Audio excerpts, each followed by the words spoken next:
എല്ലാവർക്കും നമസ്കാരം. നമ്മുടെ സെൽഫ് ഹീലിംഗ് ജേർണിയിലെ ലാസ്റ്റ് ഡേ 11ാമത്തെ ദിവസം. ഇന്ന് നമ്മൾ പ്രാക്ടീസ് ചെയ്യുന്നത് പതിവ് പോലെ 10 ബ്ലെസ്സിങ്സ് നമ്മൾ കൗണ്ട് ചെയ്ത് എഴുതും. ഈ ഇടയ്ക്ക് ആരോ പറഞ്ഞു കേട്ടതാണ്, നമ്മൾ ജീവിക്കുന്നത് തന്നെ EMIകൾ അടയ്ക്കാൻ വേണ്ടിയിട്ടാണെന്ന്. EMIs നമുക്ക് മാസം അവസാനം വരുന്ന നമ്മളുടെ ഫണ്ടിനുള്ള ഒരു ടൈറ്റ് ആവുന്നത്, അതായത് പിന്നെ എന്താ പറയുക, ഹൗസിംഗ് ലോൺ, ഇലക്ട്രിസിറ്റി ബില്ല്, അങ്ങനെ ഒരുപാട് കാര്യങ്ങൾ, EMIകൾ അടയ്ക്കാൻ വേണ്ടുന്ന പ്രഷർ ഒക്കെയാണ് നമുക്ക് അലട്ടുന്നത്. എല്ലാ മാസങ്ങളിലും അങ്ങനെ ഉണ്ടാവും. അപ്പോൾ ഇന്ന് നമ്മൾ ഫോക്കസ് ചെയ്യുന്നത് ആ ഒരു ഏരിയയും കൂടെയാണ്. അപ്പോൾ തീർച്ചയായിട്ടും അത് നമ്മൾക്ക് അത്യാവശ്യമുള്ള കാര്യമാണ്. ഇവിടെ നമ്മളുടെ മാജിക്കിൻ്റെ ബുക്കിൽ പറയുന്ന ഒരു മാജിക്കൽ ചെക്ക് ഉണ്ട്. ഒരുപാട് പേർക്ക് അത് മിറാക്കിൾസ് കൊണ്ട് തന്നിട്ടുണ്ട്. അതായത് നമ്മളൊരു ചെക്ക് എടുക്കുക, നമ്മൾക്ക് പണം വേണ്ട ഒരു ഡേറ്റ് നമ്മൾ ഇടുക, സൈൻ ചെയ്യുക, എത്ര എമൗണ്ടാണ് വേണ്ടതെന്ന് പറഞ്ഞ് സൈൻ ചെയ്യുക, ബാക്കിൽ നമ്മൾ സൈൻ ചെയ്യുക. എന്നിട്ടിത് സൂക്ഷിച്ച് അത് വിഷ്വലൈസ് ചെയ്തിട്ട് കയ്യിൽ വെച്ചിട്ട് വിഷ്വലൈസ് ചെയ്യുക. ആ പണം നമ്മുടെ കയ്യിലോട്ട് വരുന്നതായിട്ട് വിഷ്വലൈസ് ചെയ്തിട്ട് വെക്കുക. ആൻഡ് ഇനി പറഞ്ഞ കണക്ക് EMIസിൻ്റെ കാര്യം അല്ലെങ്കിൽ ബില്ലുകളുടെ കാര്യം. ഇപ്പോൾ നമുക്ക് എക്സാമ്പിൾ ഒരു കറണ്ട് ബില്ല് എടുക്കാം. അപ്പോൾ നമ്മൾ ബില്ല് അടയ്ക്കാൻ പോകുമ്പോഴത്തേക്ക് ഇത് കിട്ടുമ്പോഴേ ഒരു ഷോക്കാണല്ലേ. അപ്പോൾ അതിന് പകരം നമ്മൾ നന്ദി പറയാം. ഓക്കെ, ഈ പവർ കാരണം, ഇലക്ട്രിസിറ്റി കാരണം നമ്മൾ ഒത്തിരി കാര്യങ്ങൾ നമ്മൾ അനുഭവിക്കുന്നുണ്ടല്ലേ. നല്ല കാര്യങ്ങൾ, വെട്ടം വെളിച്ചമായിട്ടാണെങ്കിലും അങ്ങനെ ഒക്കെയും എല്ലാത്തിനും നമ്മൾക്ക് പവർ ഇല്ലാതെ ഇപ്പോൾ പറ്റാത്തൊരവസ്ഥയാണ്. സോ ഇതൊക്കെ നമ്മൾക്ക് തരുന്നത് എന്താ, നമ്മൾക്ക് കുറേയും കൂടെ നമുക്ക് ഹാപ്പിനെസ് ആണ് തരുന്നത് അല്ലേ. കറണ്ട് ഇല്ലാതെ ഇരിക്കുന്നതും കറണ്ട് ഉള്ളതും ഹാപ്പിനെസ് അല്ലേ തരുന്നത്. സോ ഇതിന് വേണ്ടിയിട്ടുള്ള നമ്മൾ ബ്ലെസ്സിങ്സ് പറയാം. പവർ ഉള്ളത് ഉണ്ടായിട്ടുള്ള ഉപയോഗങ്ങൾ മനസ്സിലായില്ലേ. അത് നമുക്ക് വെട്ടം കിട്ടുന്നത്, നമുക്ക് പഠിക്കാൻ പറ്റുന്നത്, വായിക്കാൻ പറ്റുന്നത്, TV കാണാൻ പറ്റുന്നത്, മൊബൈൽ, ഇതൊക്കെ നമുക്ക് പവർ ഉള്ളതുകൊണ്ടാണ്. സോ അതിനെ നമ്മൾ 10 ബ്ലെസ്സിങ്സ് എഴുതുക.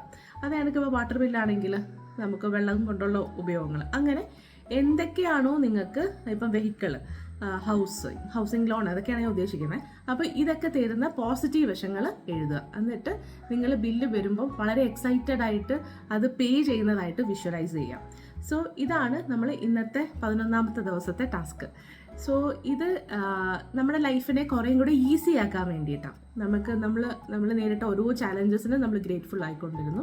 ഏറ്റവും ഇമ്പോർട്ടൻ്റ് ആയിട്ടുള്ളൊരു കാര്യമാണ് ലാസ്റ്റ് ഡേ തന്നെ പറയാമെന്ന് കരുതുന്നത്. മാജിക്കൽ ചെക്കിൻ്റെ കാര്യം ഞാൻ പറഞ്ഞു. ഒത്തിരി റിസൾട്ടുകൾ അതിൽ നിന്ന് കിട്ടിയിട്ടുള്ള അനുഭവങ്ങൾ ഒരുപാട് ആളുകൾ പറഞ്ഞിട്ടുണ്ട്. സോ ഇന്ന് നിങ്ങൾ അങ്ങനെ ഒരു മാജിക്കൽ ചെക്കൊക്കെ എഴുതി വെച്ചിട്ട് അതിന് കിട്ടിയ അനുഭവങ്ങളൊക്കെ ഒന്ന് കമൻറ്റായിട്ട് ഇട്ട് കഴിഞ്ഞാൽ നമുക്ക് ബാക്കിയുള്ളവരെയും കൂടെ നമുക്ക് ഇൻസ്പയർ ചെയ്യാൻ പറ്റും, മോട്ടിവേറ്റ് ചെയ്യാൻ പറ്റും. ഓക്കെ, സോ ഇങ്ങനെയാണ് നമ്മൾ താങ്ക് യു പറഞ്ഞുകൊണ്ട് നമ്മുടെ ഹീലിംഗ് ജേർണിയിലോട്ട് നമ്മൾ കയറിയത്. സോ പലയിടത്തും താങ്ക് യു പറയാൻ സ്റ്റക്കാവുന്നുണ്ടാവും. ചില ഏരിയാസ് ഇപ്പം പറഞ്ഞ് 28 ദിവസത്തെ മാജിക്കിൻ്റെ ബുക്കിൽ നിന്ന് ഞാൻ 11 ദിവസമായിട്ട് ചുരുക്കിയപ്പം തന്നെ ഈ 10 ബ്ലെസ്സിങ്സ് കൗണ്ട് ചെയ്ത് എഴുതാൻ പറഞ്ഞ ആ ഇമ്പോർട്ടൻ്റ് ആയിട്ടുള്ള കാര്യം ചെയ്യാൻ പറ്റാത്തൊരുപാട് പേരുണ്ട്. അപ്പോൾ ഇത് എവിടെയൊക്കെയോ ലാക്ക് ഓഫ് ഫൊർഗീവ്നെസ് ആട്ടോ. എവിടേക്കോ സ്റ്റക്കായിട്ട് കിടക്കുന്ന കുറേ കാര്യങ്ങളുള്ളത് കൊണ്ടാണ് നിങ്ങൾക്കിത് കണ്ടിന്യൂ ചെയ്ത് പോകാൻ പറ്റാത്തത്. സോ ഇവിടെ ഞാൻ 5 ഡേയ്സിൻ്റെ ഫൊർഗീവ്നെസ് ക്ലാസ് കൊടുക്കുന്നുണ്ട്. ഫൊർഗീവ്നെസ് നമ്മൾ ശീലിച്ചു കഴിഞ്ഞാൽ എന്നാൽ മാത്രമേ നമുക്ക് ആത്മാർത്ഥമായിട്ട് നമുക്ക് താങ്ക് യു പറയാൻ പറ്റുള്ളൂ. സോ ഫൊർഗീവ് ചെയ്യാൻ പറ്റുന്നവർ അത് ആത്മാർത്ഥമായി ചെയ്യുക. ഇല്ല എന്നുണ്ടെങ്കിൽ നിങ്ങൾക്കൊരു ഗൈഡൻസ് വേണം എന്നാണ് ഉള്ളതെങ്കിൽ നിങ്ങൾക്ക് എന്നെ വിളിക്കാം. 5 ഡേയ്സിൻ്റെ നമ്മൾക്ക് വളരെ കുറഞ്ഞ ഫീസിലാണ് ഞാനത് ചെയ്തേക്കുന്നത്. അത് നിങ്ങളെടുത്ത് ഫൊർഗീവ് ശീലിച്ചതിന് ശേഷം നിങ്ങൾ ഗ്രാറ്റിറ്റ്യൂഡ് എഴുതാൻ തുടങ്ങിയാൽ കുറേയും കൂടി റിസൾട്ട് ഫാസ്റ്റായിട്ട് കിട്ടും. ബിക്കോസ് എന്താ, നിങ്ങൾക്ക് ഹൃദയം തുറന്ന ആ ഒരു ഗ്രാറ്റിറ്റ്യൂഡ് പറയാൻ പറ്റും. ആ ബ്ലോക്കായി കിടക്കുന്ന കുറേ അവസ്ഥകളിൽ നിന്ന് മാറാൻ പറ്റും. സോ ഇതാണ് നമ്മുടെ സെൽഫ് ഹീലിംഗ് ജേർണിയിലെ 11 മിറാക്കിൾസ് ആയിട്ടുള്ള മാജിക്കലായിട്ടുള്ള ദിവസങ്ങൾ.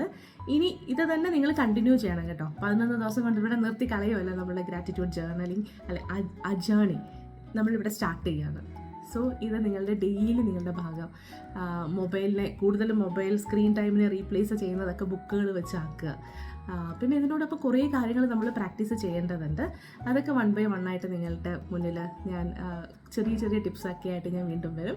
സോ എല്ലാവരും ആദ്യമായിട്ടാണ് കാണുന്നതെങ്കിൽ ഒന്ന് സബ്സ്ക്രൈബ് ചെയ്തേക്കുക. ഇത് നിങ്ങളുടെ കുട്ടികൾക്ക് മെയിൻലി ഞാൻ പറയുന്നത് കുഞ്ഞുങ്ങൾക്ക് ഇത് ഫോക്കസ് ചെയ്യും. ഇത് കുട്ടികൾക്ക് അയച്ചു കൊടുത്തിട്ട് 11 ദിവസം അവർക്ക് ഒരു ഗ്രാറ്റിറ്റ്യൂഡിൻ്റെ ബുക്കൊക്കെ വാങ്ങിച്ചു കൊടുത്ത് അതിനെ വളരെ കളർഫുള്ളാക്കി അത് അവർക്കും കൊടുത്താൽ നമ്മൾക്ക് ആ ശീലം കുഞ്ഞായിരിക്കുമ്പോൾ തന്നെ നമുക്കത് ശീലിപ്പിച്ചെടുക്കാൻ പറ്റും. സോ എഴുതി തുടങ്ങുന്ന പ്രായം മുതലേ താങ്ക് യു എന്ന് തന്നെ അച്ഛനമ്മ കഴിഞ്ഞ് നന്ദി താങ്ക് യു എന്നുള്ള വാക്ക് തന്നെ എഴുതി പഠിപ്പിക്കുക. അതൊരു പുതിയ ശീലമായി മാറട്ടെ. അത് കുഞ്ഞുങ്ങളിൽ ഒത്തിരി സ്നേഹബന്ധങ്ങൾ വളർത്താനും ആ കുഞ്ഞിനെ തന്നെ ക്ഷമാശീലരുള്ളവരാക്കി മാറ്റാനും നമുക്ക് പറ്റും. സോ എല്ലാവർക്കും നിങ്ങളുടെ സെൽഫ് ഹീലിംഗ് ജേർണിയിലോട്ട് ഞാൻ ആത്മാർത്ഥമായിട്ട് ഞാൻ ഈ 11 ദിവസവും നിങ്ങളുടെ മുന്നിൽ എത്തി. എനിക്ക് അറിയാവുന്ന പോലെയുള്ള കാര്യങ്ങൾ പറഞ്ഞു തന്നു. അത് നിങ്ങൾ ഇനി ഇംപ്ലിമെൻറ്റ് ചെയ്യുക. കൺസിസ്റ്റൻ്റ് ആയിട്ട് നിങ്ങൾ അത് കൊണ്ടുപോവുകയാണെങ്കിൽ ലൈഫ് ട്രാൻസ്ഫോം ആവും. That is no doubt. അതിനുള്ള ഒരു എക്സാമ്പിളാണ് ഞാനും എൻ്റെ കൂടെ നിൽക്കുന്ന ആളുകളും. ഓക്കെ, സോ അത് നിങ്ങൾക്കും പറ്റും. അപ്പോൾ എല്ലാവരും ഞാൻ അടുത്ത വീഡിയോയിലായിട്ട് കാണാം. ആത്മനമസ്തേ.